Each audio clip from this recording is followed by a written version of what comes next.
تو اولاد کی تربیت میں میرے عزیزوں سب سے پہلی بنیاد گھر کی مبارک فضا ہے، اسے مبارک بنائے۔ اگر طبیعتوں میں بوجھ بھی ہو تو اس کا تذکرہ اولادوں کے سامنے نہ ہو، کسی چیز میں اختلاف بھی ہو تو اس کا تذکرہ بچوں کے سامنے نہ ہو، اس لیے کہ اگر ان کے دلوں سے باپ کا احترام بھی نکلا، ماں کا بھی احترام نکلا، تو ان کے دلوں میں کس کی بات کا وزن ہوگا؟ کون سنبھالے گا انہیں؟ چیخنا، چلانا، جنجلانا،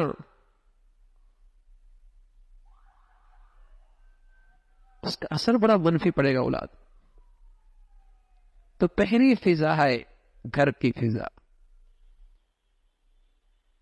یہ ماحول کیسا ہے؟ اور گھر کی زندگی بچہ سیکھتا ہے، گھر کی زندگی سے بچہ سیکھتا ہے، وہ صرف ماں کی مادری زبان نہیں سیکھتا، بلکہ جو کچھ وہ گھر میں دیکھتا ہے اس کے دل میں وہ سب چیزیں بھی نقش ہو جاتی۔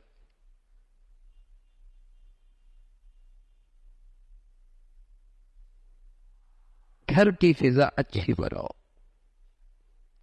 مبارک بناؤ۔ باہر کی فضائیں ہمارے اختیار میں نہیں، لیکن میرے عزیزوں گھر کی فضا تو اختیار میں ہے، وہ پاکیزہ ماحول بنے۔ بہت مبارک ہے اگر گھر کے اندر قرآن کی تلاوت ہو، گھر کے اندر کوئی دینی کتاب کا پڑھنا ہو، بہت مبارک ہے۔ اس لیے کہ ذرا اگر آپ نے بچوں کو گھر میں نظر انداز کر دیا تو ان کی زندگی سب سے ہٹ کٹ کے اپنی الگ زندگی ہو جائے گی،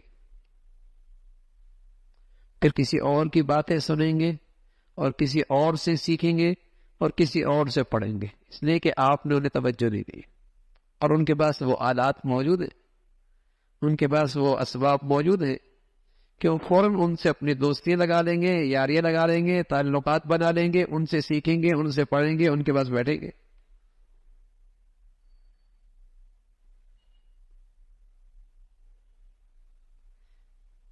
آپ گھر کے اندر ایسی فضا بنائیں کہ تاکہ وہ آپ کے ساتھ مصروف ہو۔ اور دوسرے نمبر پہ میرے عزیزو یہ دیکھا جائے کہ میں نے اپنے بچے کو کل کا سرمایہ بنانا ہے۔ یہ میری زندگی کی سب سے بڑی ترجیح ہے اپنے اولاد کے سلسلے میں۔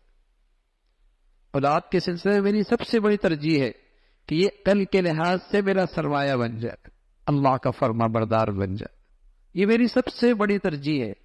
اس ترجیح کو سامنے رکھ کر اس کے تعلیمی فیصلے پھر کریں، اس کے بارے میں جو آپ نے تعلیمی فیصلے کرنے ہیں اس کو سامنے رکھ کے کریں۔ آپ انجینئر بنائے، مبارک ہے، ڈاکٹر بنائے، کچھ بنائے، لیکن یہ بات آپ کے پیش نظر ہو کہ کل کے لحاظ سے میں نے اس کو اپنا سرمایہ بنانا ہے، اسے اپنے اللہ کا بنانا ہے۔ انبیاء علیہ الصلوۃ والسلام کی مبارک سوچ تو یہی ہوا کر،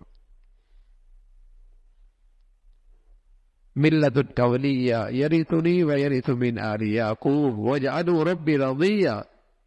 حضرات انبیاء علیہ الصلوۃ والسلام کی مبارک سوچ تو یہی اپنے اولاد کے بارے میں۔ پھر آپ اسے تعلیم دلائیں تو پھر آپ کا فیصلہ ان کے لیے تعلیم کے لحاظ سے مبارک ہوگا، اس بات کا خیال رکھیں۔